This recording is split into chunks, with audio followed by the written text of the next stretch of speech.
চুরি চুরি চুরি, সব জায়গায় চুরি। ভাবছিলাম, ভাই বলছিল চুরি, এরা কি চুরি করেনি?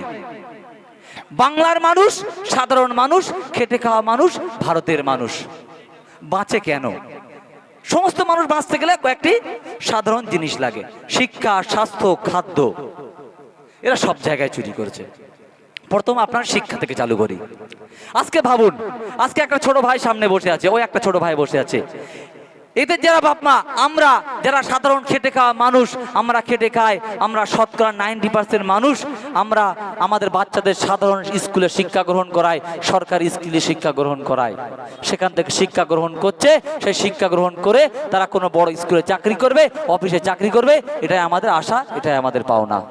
কিন্তু দেখছি কি, যে সমস্ত কর্মীরা শিক্ষা গ্রহণ করছে, খেটে খাওয়া মানুষের সন্তান শিক্ষা গ্রহণ করছে, অসহায় মানুষের ছেলে শিক্ষা গ্রহণ করছে, তারা শিক্ষিত হচ্ছে, কিন্তু চাকরি নেই, বাকরি নেই, কিছুই নেই। কিন্তু দেখা যাচ্ছে যারা চাকরি পাবার যোগ্য, তারা আজকে কলকাতার বুকে 1,500 দিনের উপরে বসে আছে, আর দিল্লি ওই কথিত টালির ঘর থেকে বলছে তোমরা দিল্লি গিয়ে আন্দোলন করো। আপনার একটাবার মনে পড়লো না তাদের সঙ্গে দেখা করি? আপনার লজ্জা বোধ হচ্ছে না? আপনি এ রাজ্যের রানী, আপনার এ রাজ্যে বড় হয়েছে কিসের জন্য? আপনি চুপচাপ বলছেন দিল্লি গিয়ে করো, দিল্লি গিয়ে করো। তাহলে আপনার বাংলাতে বসিয়েছে কিসের জন্য? আপনাকে চুপচাপ বসে থাকার জন্য নয়। তা আপনাকে অনুরোধ করব, এখনো সময় আছে, তাদের দিকটা দেখুন। আর চাকরি দেবে কিভাবে? চাকরিগুলো কোত্থেকে? নেতার ছেলে, নেতার মেয়ে, এ নেতার মন্ত্রীর বউ, এ নেতার মন্ত্রীর শালী, ইদানিং করে গার্লফ্রেন্ডও করছে। ওরে বাবা, অবাক কাণ্ড। আরে আমাদের দেখেও সময় সময় হিংসা লাগে। আমাদের 25-26 বছর বয়স, আমাদের অত কচি কচি গার্লফ্রেন্ড নেই। 70 বছর বয়স, ভুড়ি নিয়ে হাঁটতে পারছে না। এদের 25 বছর, 21 বছর, 17 বছর মেয়েদের নিয়ে ঘুরছে। টাকাটা আসে কোথা থেকে? অবাক, অবাক কাণ্ড। আজকে বাংলার বাঘ বলতে যাকে বলতো, সময় সময় বলতো নকুল দানা, নকুল দানা, তিনি আজকে তেহাত জেল। আর সেই তেহাত জেলতে ডাক দিচ্ছে, দিল্লি তুমি এসো, দিদি তুমি এসো। দিদি আজকে যাচ্ছে না। আর দিদি বাংলায় বসে বলছে অনুব্রত যেদিন ফিরবে তাকে আমরা সংবর্ধনা দেবো, অনুব্রত যেদিন ফিরবে তাকে বীরের সম্মান দেবো। দিদি এই কথা বলা মানেটা কোথায় যাচ্ছে? বীরের সম্মান কাদের দেওয়া হয়? বীর তাদেরকে বলা হয় যারা আমাদের দেশকে স্বাধীন করতে লড়েছে, তারাই হলো বীর। যারা এই দেশের জন্য রক্ত দিয়েছে তাদের হলো বীর। যারা শিক্ষা আন্দোলনের জন্য রক্ত দিয়েছিল তারাই বীর। যারা আমার বাংলা ভাষা টেকানোর জন্য রক্ত দিয়েছিল, সেই বাংলা সংগ্রামী, তারাই হলো বীর। আর আজকে দিদি সেই বীরদের হটিয়ে দিয়ে তিনি তার চোর, গুন্ডা, বদমাইশ অনুব্রত মতো একটা বেহায়া নেতা, তাকে বলছে বীর, তাকে বীরের সঙ্গে আপনার তুলনা করছে। এই হতো দিদির অবস্থা। শিক্ষা শেষ, এবার আসি আপনার খাদ্যে। ভাবুন তো, যখন বাংলা জুড়ে, ভারতবর্ষ জুড়ে আপনার করোনা চলে আসলো, করোনার মতো মহামারী চলছে, আর আমাদের পাগলা রাজা ঘরে বসে বলা না কবা না টুকুস করে ফোনে বলে দিল, মাইকে ক্যামেরার সামনে বলে দিল মন কি বাতে, আজ থেকে লকডাউন। মাত্র 5 ঘন্টা নোটিশে লকডাউন আপনি ডেকে দিলেন। একটাবার ভাবলে না যারা পরিযায়ী শ্রমিক আজকে বাংলার সন্তান দিল্লি গিয়ে কাজ করছে, দিল্লির সন্তান বাংলায় কাজ করছে, বিহারের সন্তান বোম্বে কাজ করছে, তারা কিভাবে ঘরে ফিরবে? তাদের কথা একটাবার ভাবলেন না? লকডাউন ডেকে দিলেন, পাগলার মতো ব্যবহার করলেন, পাগলা রাজার মতো ব্যবহার করে ফেললেন আপনি। তখনও বাংলার মানুষ বুঝতে পারেনি কি হবে। আর আমাদের দিল মজুদ শ্রমিক ভাইরা যখন রাস্তায় পড়ছে, যখন ট্রেনে কাটা পড়ছে, অ্যাক্সিডেন্ট হচ্ছে, সেই সময় এ দিদির যারা চোর ছিল, এ দিদির যারা খাদ্যমন্ত্রী, এই পাশেই বাড়ি জ্যোতিপ্রিয় মল্লিক, আর একটু পাশে বাড়ি বিদেশ না দেশ না বিদেশ কি বলে তার মামা বাকিবুর রহমান, দুজনা মুড়ে বেশ একটা চেয়ারে বসে আলোচনা করে ইচ্ছা মতো খাদ্য চুরি করলো, ইচ্ছা মতো আপনার চাল চুরি করলো। কত বড় চোর হলে এই কথা করতে পারে? একটা ভিখারি যে ভিক্ষা করছে, তার ভিক্ষার থালা থেকে যদি আমি টাকা তুলে নেই, আমি কত বড় অসভ্য, কত বড় লম্পট, একটাবার ভাবুন। আর সেই সময় বাংলার মানুষের খাওয়া হচ্ছে না, তাদের জন্য রেশন আপনার অ্যালার্ট হয়েছে, তাদের জন্য দিল্লি থেকে রেশন আসছে, বাংলা থেকে রেশন আসছে। আর এদের মন্ত্রী, এদের দালাল যারা ছিল, তারা বাংলাতে বসে বসে, ঘরেতে বসে বসে সেই ফকিরের ভিক্ষা যেমন চুরি করলে যতটা পাপ হয়, বাংলা মানুষের খাদ্য চুরি করছে। আর আপনারা বলছেন আপনারা উন্নয়ন করেছেন না। শিক্ষা নিয়ে বলছিলাম, শিক্ষা কোথায় যাবে? শিক্ষার ফুল একটা ক্যাবিনেট মন্ত্রী টোটাল বডিটাই আজকে জেলে। খাদ্য, সে খাদ্যর মন্ত্রীগুলো আজকে জেলে। অবাক কাণ্ড। কিছুদিন আগে আপনার প্রায় বাংলাদেশের কোলে আমাদের যে সমস্ত মা বোনেরা আছেন, সেখানে অনেকটা নিচু এলাকা, একটু গরিব এলাকা, একটু শিক্ষা অনেকটা কম।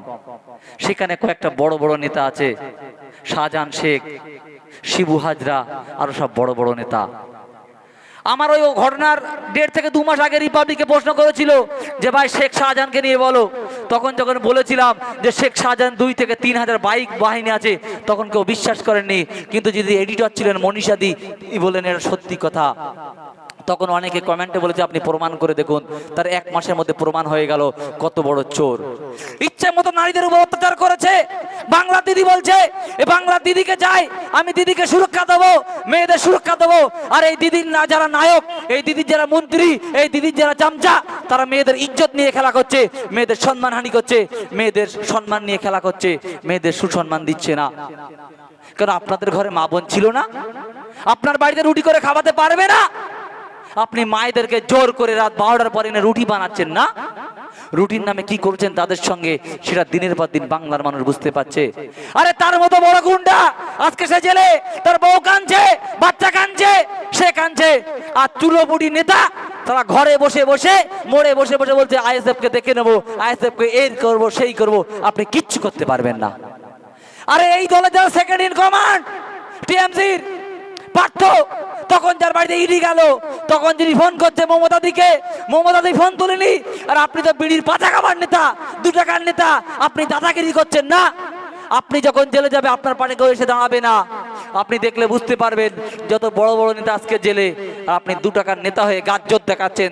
তাই বলবো গাজ্জত দেখাবেন না, লড়তে হয়ে প্রকাশ্যে লড়ুন, আইনি পথে লড়ুন, সংবিধান মেনে লড়ুন। আমরা আপনাদের সঙ্গে লড়তে রাজি আছি। আর যদি বলেন গাছ জোরে লড়বো, আমরা আইনি ভাবে লড়বো। এখনো পর্যন্ত আমাদের প্রশাসনের উপরে ভরসা আছে, দেখি না প্রশাসন কি করে। আর যদি প্রশাসন সেই ব্যবস্থা না নেয়, কিভাবে প্রশাসনকে কাজ করতে হয়, কিভাবে কাজ করাতে হয়, সেটাও আমরা জানি, তখন সেটা করব, কোনো সমস্যা নেই।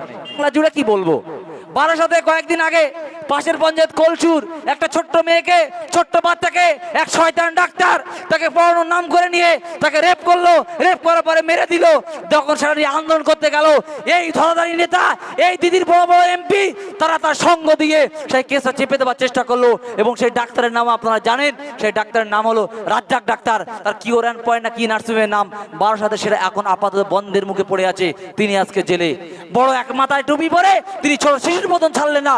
কতটা হাইনার বাচ্চা চিন্তা করতে হবে, মাত্র 11 বছর বাচ্চাকে। আর আপনার নেতারা, দিদির নেতারা আসছে টাকা দিয়ে মেটাতে। তখন জুবিতে গিয়েছিল, নাতাশাতে গিয়েছিল, গিয়ে কোর্টে কেস করলো এবং কোর্টে বলল ওনাকে, ওই বাচ্চাটাকে শুধু আপনার পোস্টমর্টম করলে হবে না, তাকে পোস্টমর্টম করতে হবে ভিডিওগ্রাফি করে, জজ রেখে এবং একটা বড় ডক্টরকে রেখে। তখন চাইল্ড কোর্ট থেকে রায় দিল, সেই মতো হলো। এখনো তো আর আমরা পোস্টমর্টম রিপোর্ট হাতে পাইনি, কিন্তু যেটুকু খবর আছে, আপনার খবর আছে। কিন্তু ভাবুন, আমরা কেউ নয়, আমরা লড়ছি, আমরা সরকারে নেই, আমরা একটা মেয়ের উপর যারা অত্যাচার হচ্ছে তখন দৌড়াচ্ছি। আর আপনার নেতারা সেখানে যাচ্ছে টাকা দিয়ে মেটাতে। বলবো কি সবাই বাড়ি সেই নেতা পাঠিয়েছে, নাম ধরে ধরে বলে দিতে পারি। এই হলো তো আপনার নেতাই অবস্থা। তাই আপনাদের কাছে অনুরোধ করব, চুরি তো অনেক করেছেন, এবার একটু আসুন, বাংলার মানুষকে বাঁচতে দিন, বাংলার মানুষকে পড়তে দিন, বাংলার মানুষকে সাজতে দিন, বাংলার মানুষ বাংলার মতো বুঝতে দিন। না হলে কিন্তু আপনাদের দিন আসছে, একদিন এই দিন ফুরিয়ে যাবে, তখন কিন্তু আপনারা আপনার হাল ধরে খুঁজে পাবেন না। এই হলো আপনার শিক্ষা, হলো আপনার খাদ্য, হলো এবার হলো স্বাস্থ্য। অবাক কাণ্ড। আমার এক একনিষ্ঠ কর্মী, আমার বাড়ির পাশে বাড়ি, তার পায়ে ক্যান্সার ধরা পড়েছে, হাঁটুর নিচে। পিছিয়ে নিয়ে দৌড়ালাম, দৌড়ে দৌড়ে দৌড়ে দৌড়ে 6 মাস পরে ডেট পেলাম, তারা অপারেশন করতে হবে। গোল ফোঁড়া হয়ে আস্তে আস্তে পাটা ফেটে যাওয়ার লাইন। আপনার ক্যান্সার হসপিটাল থেকে পিজির মতো জায়গায় বলে দিচ্ছে 1 সপ্তাহের মধ্যে অপারেশন করতে হবে। 2 মাস ঘোরালো, কোনো সিট দিল না, একটাই কথা, দালাল ধরতে হবে, দালাল ধরতে হবে। এমন সময় তাকে নিয়ে ডিএম মহাশয়ের কাছে গেলাম। ডিএম সাহেবের কাছে গেলাম, তখন যে সিএ আছে তাকে লিখিত করলাম।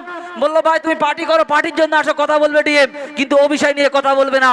তখন সেই সিএ কে বলেছিলাম, ডিএম সাহেবকে বলুন তিনি আমার বাপ, তিনি এই জেলার মেন বাপ, তিনি এই জেলার পিতা, তিনি এই জেলার সমস্ত কিছু।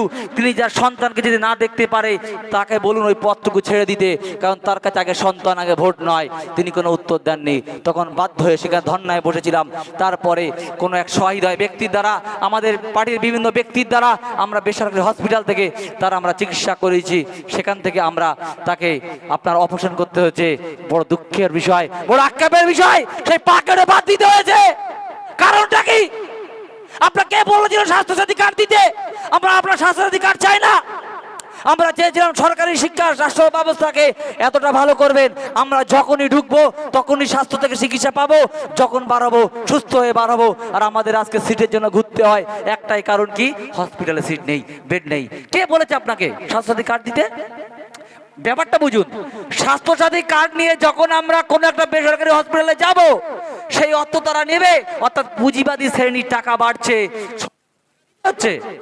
একটা অপারেশন করতে গেলে যদি 1 লাখ টাকা খরচ হয় স্বাস্থ্যসাথীতে, টাকাটা দিতে হচ্ছে তো আজ নয় কাল। তাহলে সেই টাকা দিয়ে কেন আপনি সরকারি হসপিটাল করবেন না, কেন সরকারি হসপিটালে বেড বাড়াবেন না? বিষয়টা ওটা নয়। সরকার থেকে আস্তে আস্তে তুলে বেসরকারিকরণ করে পুঁজিবাদীর হাতে অর্থটা তুলে দেওয়া এবং ভারত থেকে আস্তে ছোট করে দেওয়া, বাংলার সমস্ত সম্পদ তাদের হাতে তুলে দেওয়া, তাদের দালালি করা। আপনার সায়নদা বলছিলেন না, দুটো আপনার রব আছে, এদেরকে দুজনকে খুশি করতে হবে, তার মধ্যে একজন হলো পুঁজিবাদী, এই হলো সেই পুঁজিবাদী, তাদেরকে খুশি করছে। এটাই হলো অবস্থা। বাংলা দুদিন আগে যখন ঝড় হচ্ছে, প্রবল বৃষ্টি হচ্ছে, গাড়ি করে ফিরছি এখান থেকে, একটু আগে একটা মোড়ে অনুষ্ঠান ছিল, জায়গার নামটা মনে পড়ছে না, মনে হচ্ছে বদরহাটের ওখানে। যখন ফিরছি হঠাৎ করে আপনার টিএমসির একটা সরকারি পেজ আছে, ওদের নিজস্ব পেজ, সেখান থেকে দেখলাম একটা জিনিস লিখলো, ঝড় যখনই বন্ধ হবে চোখটি খুলবেন, খুলে দেখবেন আমাদের নেতারা বসে আছে। কারণটা কি? ঝড় বন্ধ হলে ভাঙবে, আর ভাঙলেই যাবে চোরের দল, চোরের দল গিয়ে তো মালগুলো মারবে নিজের ছেলেপিলের। এটাই হলো তাদের অবস্থা। তারপরেও চুরি করতেও তারা কেউ যায়নি, কিন্তু আমাদের মেম্বাররা পুরো দেগঙ্গা অঞ্চল জুড়ে, দেগঙ্গা বিধানসভা জুড়ে প্রতিটা অঞ্চলে যতগুলো মেম্বার ছিল তারা সবার আগে সকালে গিয়েছে, মানুষের দ্বারে দ্বারে গিয়ে খবর নিয়েছে। কিন্তু মানুষ বলছে কিছু পায় আর না পায়, তারা তো এসছে, এটাই আমার ভালো। আর আক্ষেপের বিষয়, প্রতিটা অঞ্চলে অঞ্চলে পার মেম্বার পিছু একটা করে তেরপল দিয়ে। ধিক্কার লাগে আপনাদের সরকারকে, ধিক্কার লাগে, ধিক্কার ধিক্কার ধিক্কার। মানুষের শয় মানুষের ঘর উড়ে গেছে, শয় মানুষের ঘরে জল ঢুকছে, আর মেম্বার পিছু একটা করে তিরপল দিয়েছেন না? আমিও মেম্বার, আমাকেও দিয়েছিল তিরপল। যে প্রধান ছিল সে হেরেছিল, আমি মেম্বার হয়েছি, আমি সেই তিরপল নেইনি, সেই তিরপলকে লাঠি মেরে দিয়ে অঞ্চল থেকে বার হয়ে এসেছি। কারণ একটা তিরপল দরকার নেই, আমার তিরপল দরকার 27টা, আমি একটা তিরপল নিয়ে কাকে দেবো? এই দুর্নীতি আমরা করতে পারবো না। আমাদের সাধারণ কর্মী, আমাদের মা বোনেরা বলে দিয়েছে, ওই তিরপলের উপরে পেশাব করে দিয়ে চলে আসবেন, তিরপল নেবেন না। কারণটা কি? একটা তিরপলের প্রয়োজন নেই, আমাদের ঘরে জল তুলছে, ঢুকুক, ওই জল অবস্থা বেঁচে থাকবো, কিন্তু সরকারের একটা তিরপলের প্রয়োজন নেই। তাই বিডিও সাহেবকে ফোন করে